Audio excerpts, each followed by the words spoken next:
মাদ্রাসার ক্ষেত্রে আমাদের প্রত্যাশাটা একটু বেশি থাকে যে তাদের নৈতিকতা মূল্যবোধটা আরও একটু আমাদের চেয়ে বেশি বেটার হবে।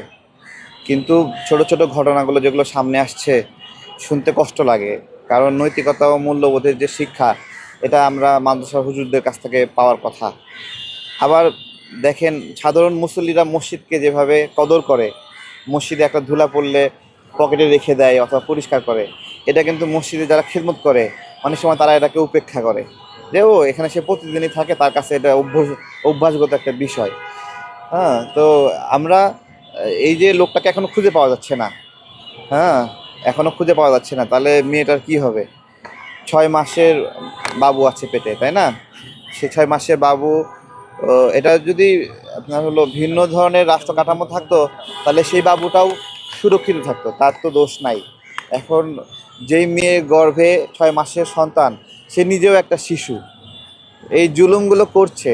বলাৎকারের ঘটনাও অনেক অনেক ঘটে, আমরা এই বিষয়গুলো দেখি। এখন মাদ্রাসার বিষয় হওয়ার কারণে মানে মুখ ফুটে কিছু বলতেও পারি না। এখন সাধারণ অপরাধীর ক্ষেত্রে যেভাবে কেন কেন বলা হয় না, কারণ এই শ্রেণীর মানুষের কাছে মানুষ প্রত্যাশা বেশি, মানুষ পবিত্রতার চাহিদা বেশি। সেখানে ধরেন একজনকে যদি আমরা নিয়ে এরকম অনেক জোরে বলি, তাহলে দেখা যায় যে অন্যদের উপরে দাগ লাগে গায়ে, ও হুজুররা এরকম। যেমন বলাৎকার বিষয়টা, আপনার হলো পুরুষ শিশুদেরকে বলাৎকারের বিষয়টা অনেক সামনে আসে। এগুলো থেকে আমাদের মুক্তি দরকার, সব কিছু শৃঙ্খলার মধ্যে আনা দরকার। এবং রাষ্ট্রের কাঠামোগতভাবে, আর ইদানিং দেখছি যে সরকারের অনুমোদন প্রয়োজন হয় না কোনো মাদ্রাসা বানাতে। এই নর্মালি চাইছে, একজন হুজুর বানাচ্ছে, এবং হুজুররা চাকরি করতে চায় না, মাদ্রাসা বানাতে চায়। কেন মাদ্রাসা বানানোর প্রতি এত মানে বিষয়টা, এটা কি মানে আল্লাহর খেদমত করার, সেবা করার জন্য মাদ্রাসাগুলো বানানো হয় নাকি? এই দেখেন, মাদ্রাসায় চাকরি কিন্তু করতে চায় না, খালি ছোট করে হলেও একটা মাদ্রাসা বানাতে চায়। এইটা একটা এটা একটা অর্থনৈতিক ডিমান্ড থেকে তার একটা আলাদা বিষয় আছে। সে মাদ্রাসায় কর্মচারী হতে চায় না, নিজেই মাদ্রাসা উদ্যোক্তা হতে চায়, যাতে করে অর্থনৈতিক বিষয়গুলোতে অনেক রকমের ঘটনা ঘটার সম্ভাবনা থাকে। মাদ্রাসা ব্যবস্থাপনা গ্রামগঞ্জে যেগুলো আছে, এগুলো যেখানেই হোক একটা সুরক্ষার মধ্যে আনা দরকার। নিয়ম শৃঙ্খলা, আইনের, রাষ্ট্রের কাঠামোর মধ্য দিয়ে মাদ্রাসায় কী পড়ানো হবে। হ্যাঁ, তারপরে আমাদের মাদ্রাসা শিক্ষা শেষে আমাদের যারা শিক্ষা কার্যক্রম শেষ করে, তারা আমাদের সমাজে স্বাভাবিক যে চাকরি বাকরি, সেগুলোর জন্য উপযুক্ত হয়ে গড়ে ওঠে না। হ্যাঁ, তাদের বাংলা শিক্ষার জ্ঞান অনেক সময় কম থাকে, ইংরেজি শিক্ষার জ্ঞান কম থাকে, যেগুলো একটা কর্মসংস্থানের জন্য খুবই প্রয়োজন হয়। তাহলে আমাদের মাদ্রাসাগুলো সেগুলো অতটা দিতে পারে না।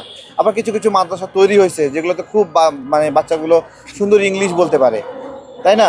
তো কেউ কেউ পারতেছে, কেউ কেউ পারতেছে না, কেন? এটা এরকম হয় যে এর কোনো কাঠামোগত ব্যবস্থাপনা নাই, অনুমোদনের ব্যবস্থাপনা নাই, মাদ্রাসা শিক্ষা বোর্ডের সাথে তারা অন্তর্ভুক্তই হয় না অনেক ক্ষেত্রে। এগুলো কিন্তু ঝুঁকিপূর্ণ। একটা ছেলে মাদ্রাসায় আনঅফিসিয়ালি, অননুমোদিত মাদ্রাসায় ক্লাস 3, 4 বা 5 গ্রেডের পড়াশোনা করলো, সে কিন্তু অন্য স্কুলে গেলে তার ওই সনদ, ওই সার্টিফিকেটটা কিন্তু কাজে লাগে না।